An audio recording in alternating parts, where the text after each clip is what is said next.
Don't let sunburn happen to you. Don't look like a red lobster. Take a look at your handouts at that top picture.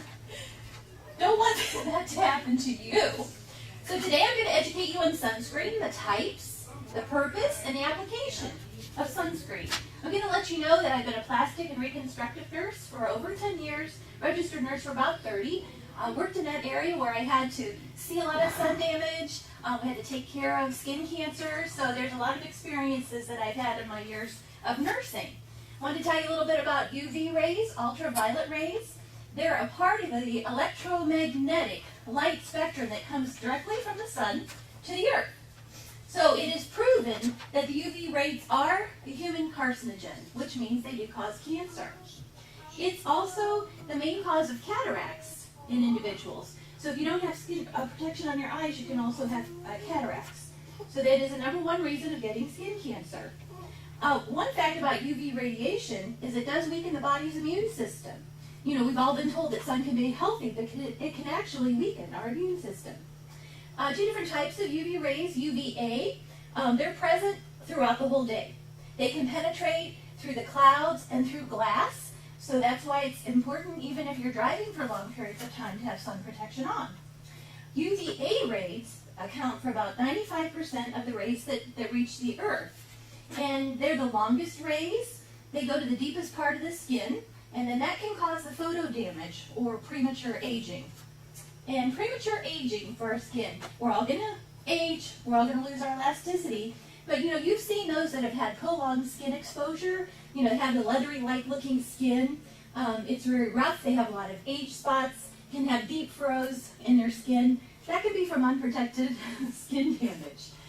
So we talked about UVA rays. Now UVB rays, those are the ones that are the greatest contributor to the skin cancers, and they're the chief cause of sunburn. They actually go deep into the epidermis layer of your skin, and they're the ones that actually cause a lot of the skin cancers. So skin cancers develop when the UV rays go into the deep layers of the skin. They actually cause abnormal growth of the skin cells. And the mutations of those cells is what actually causes the skin cancers. Now, unlike UVA rays, the UVB rays are only in our area for an intermittent amount of time, which typically is about 10 a.m. to 2 or 4 p.m. Those are the times of day, excuse me, when you're going to experience the most skin damage to your skin. Now, sunscreen. Sunscreen is one thing that you can use to go ahead and protect your skin from the rays. It can decrease your chance of skin cancer and your premature aging. Sunscreens have an SPF. You've all heard about an SPF. You pick it up and you find SPF. This is an SPF of 45. Well, what that means is the SPF is actually telling you how much protection from the UVB rays, which, as we learned, are the ones that can cause the cancer. Dermatologists recommend 15 to 30. 15 will protect you from about 93% of the rays. If you have an SPF of 30, it's going to protect you from about 97. And people think the higher you go, the more protection you're going to have, but the incremental amount is very minimal. If you go up to 50, you're only going to protect yourself to 98%. So as long as you go with an SPF of 30, that should protect you. Now, no sunscreen is going to protect you from all UV rays. And there's two types of sunscreen. You can have a lotion, which I have a small lotion here, which is actually some type of a moisturizer, or you can have a spray. I'd like to tell you that sun clothing, you can have sun clothing that has a protection against UVA and UVB rays, and they have a rating as well. So what you need to do, reading your labels on your sunscreen, is you need to see that what the SPF is. You want to make sure it's a broad spectrum, which is going to protect you from the UVA and the UVB. And you also need to know if you're going to be in the water sports or, in the water or doing sports where you're going to sweat a lot, you also want to have a water resistant. Water resistant is also going to give you a number. It's either going to be 40 or 80, and that just means every 40 or 80 minutes you're going to have to reapply so that you can have protection. You need to read the labels.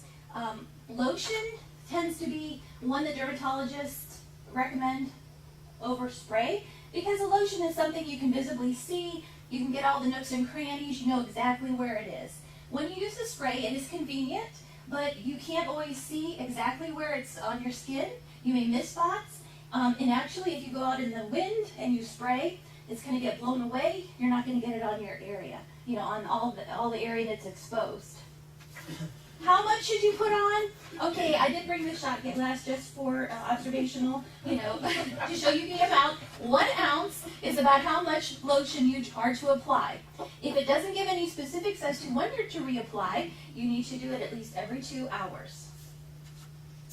You apply 30 minutes before you're going out into the sun, and as I said, every 2 hours. So in conclusion, you've learned the 2 types of rays, UVA, UVB. You've learned the types of sunscreen, lotion, and spray.